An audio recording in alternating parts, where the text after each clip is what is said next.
Hello guys, আজকে আপনাদেরকে দেখাবো একটি চার্জিং পিন কীভাবে লাগালে 1 বছর এই পিনে হাত দেওয়া লাগবে না। পিন ঘন ঘন ছুটে যায়, এর কারণ কিন্তু দুইটা আছে।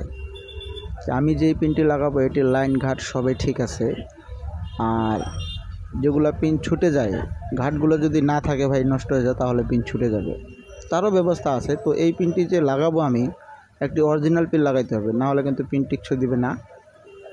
রাং ভালো করে ধরাই দেওয়া লাগবে, তাহলে অবশ্যই পিন টিকবে। তো পুরো ভিডিওতে দেখতে থাকুন, আর অবশ্যই ফলো করবেন ভাই, ফলো করবেন, লাইক করবেন, শেয়ার করবেন। আর আপনাদের যদি কোনো ফোনের সমস্যা থাকে প্লিজ আমাকে কমেন্টে জানিয়ে দিবেন। আপনাদের সমস্যার সমাধান করার জন্যই আমি আসি জগদল বাজারে। তো কমেন্টেই কিছু উত্তর দিয়ে দিব যদি আপনার ছোটোখাটো প্রবলেম হয়ে থাকে, যেগুলা হাঁচেই ঠিক হয়।